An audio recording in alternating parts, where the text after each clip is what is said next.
Hi everyone, Mr. Bozday here. We're going to go through some example problems of LT6 explanations by doing those on the formative here. So let's get cracking. All right, number 2 is an example of LT6, so we'll start there.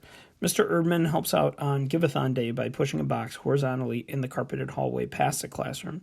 He's moving and pushing to the left. That's important. We are able to determine that the carpeted surface is rough, meaning there's going to be friction and causes force friction, and that Mr. Erdman's push force is less than the force of friction acting on the box. Okay. Claim, as Mr. Erdman pushes the box down the hallway, the box is speeding up, slowing down, not moving at a constant velocity.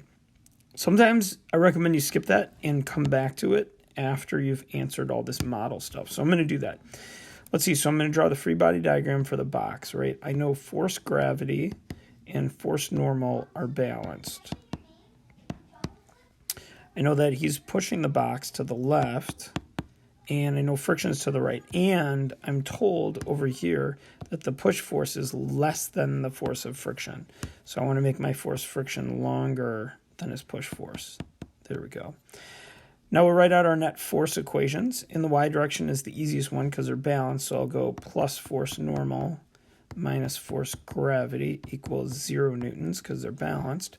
In the x direction, they're unbalanced, so it's not going to equal 0. It's going to equal mass times acceleration. So plus force friction because it's to the right minus force push because it's to the left equals mass times acceleration.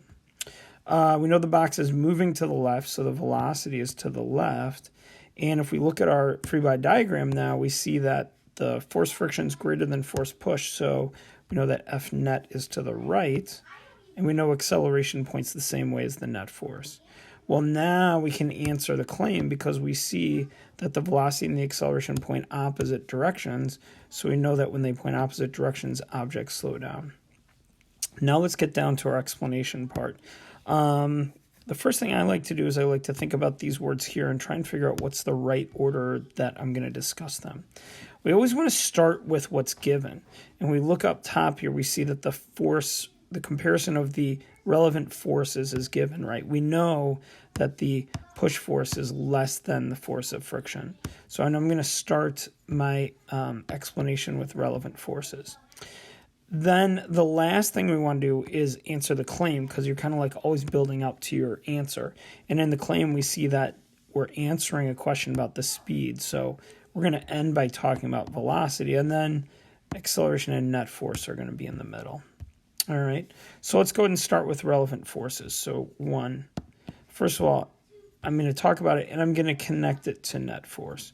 So I'm going to say because the force of friction is greater than the push force, the net force is going to point to the right because that's the way that the friction force points right, and it's greater than force push. So like you can see that I just connected relevant forces to net force. Now I'm going to connect net force to acceleration. That's always very easy because those two things always do the same thing. So I'd say something like acceleration also points right, also points to the right because net force pointed to the right. Okay, so those two always point the same way. Then finally, I'm going to connect acceleration to velocity. And so I'm going to say, since acceleration points right and velocity points left, the box must be slowing down. The box is slowing down.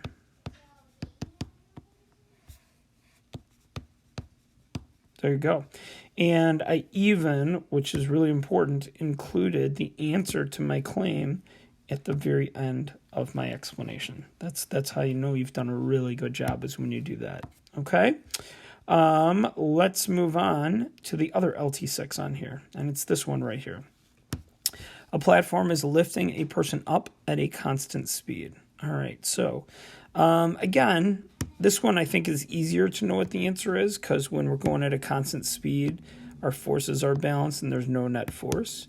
But if you weren't kind of thinking that right off the bat, then jump down to your model, do this first, and then go up to your claim. So for example, all right, a platform is lifting a person up at a constant speed. So I'm going to draw my free body diagram, and I know that if we're going at a constant speed, that means that the forces must be balanced. There's no acceleration. Force gravity, force push, and I'll show that they're balanced by putting my tick marks on there.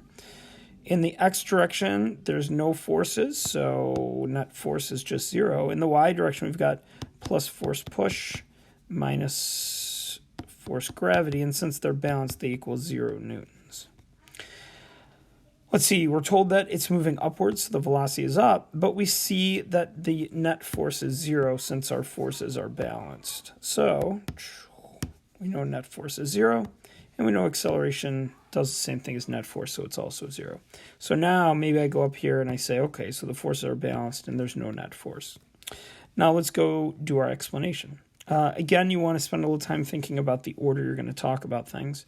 And we're told, we can see that we're given the speed. So we're going to start by talking about velocity. And we're proving the relevant forces, right? How force push compares to force gravity. So that's going to be the last thing we talk about. And acceleration will happen in the middle. So we'll start by talking about velocity. Since it's moving at a constant velocity, the acceleration is 0. So we'll say that since moving at constant velocity, the acceleration is 0 meters per second squared. All right, so you see we just connected the velocity to the acceleration. Now let's connect acceleration and net force. That's always the easiest connection to make. And so we'll say net force, F net, is also 0.